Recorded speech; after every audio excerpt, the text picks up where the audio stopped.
And we have the opportunity. I've worked with a lot of men that are actually interested in and curious about women, even if, of course, I think it is impossible for a man to entirely understand a feminine experience. I think that there are men who are interested in exploring it with you and in correcting it if you're like, no, it's actually more like this. It's scary, though, to be the one to say, hang on a sec, guys.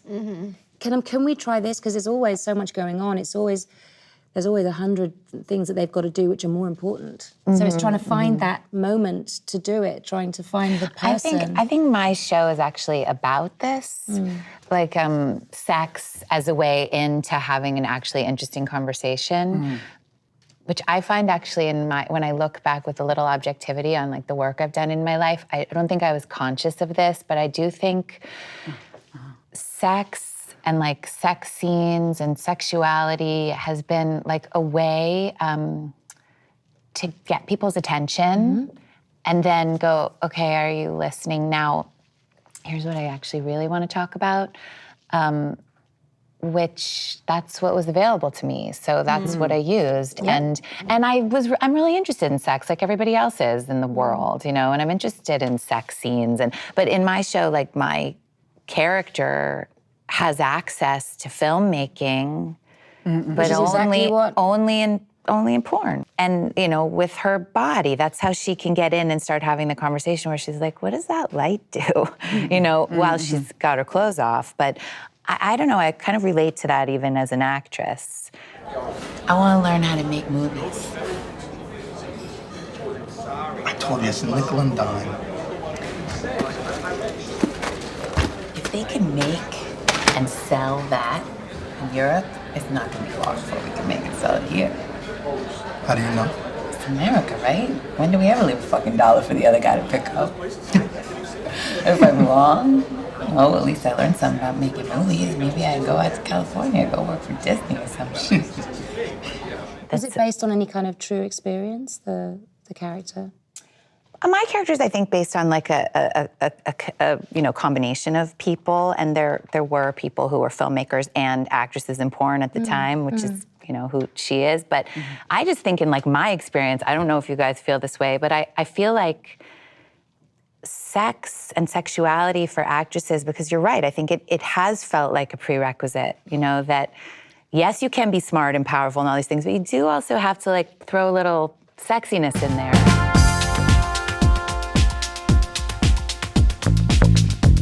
In our show, there's lots of prostitution, there's lots of transactional sex, there's lots of fake orgasms. They're not called fake orgasms, but you cut in on the end of a sex act between a sex worker and a John, and you hear this loud orgasm. And I said to David Simon, man running our show, you know, I said, I think you need to see a real feminine orgasm in order to show the contrast and to show that these are performative. Because also you see a lot of performative orgasms on TV that are supposed to be real anyway. So like, can we get down to the real?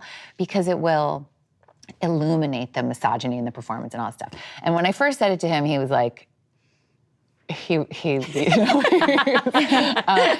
pretended to spit his water back in his cup. You know, he's like doing his like little thing, David Simon.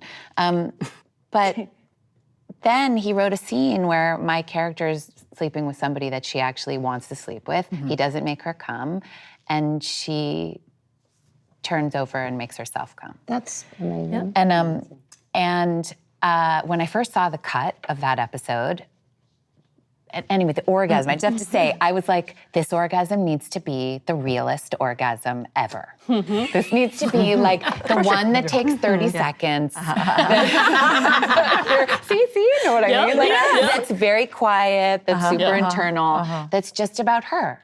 And I thought about that, and then I like went in and did that on TV. And I think that's very vulnerable. That's way more vulnerable than the orgasm, that's the performance. And but also powerful. I mean, that is a sign the empowering of to be able to have an artistic say in what your character is going. I hear. But then, wait, I have to finish the story. Then I see the cut, and they cut the orgasm. And I was like, I wrote like a dissertation. I woke up at 6 o'clock in the morning to see if they'd heard it. Yes. I like, the second I got to set, I was like, where's the orgasm? and I explained to them again why they needed it in, and they put it in. Hello, I'm Claire Foy. I'm Elizabeth Moss. I'm Sandra Oh. Thanks for watching. Thanks for watching. Thank you for watching the Hollywood Reporter Roundtable. On YouTube. Watch it again. And again.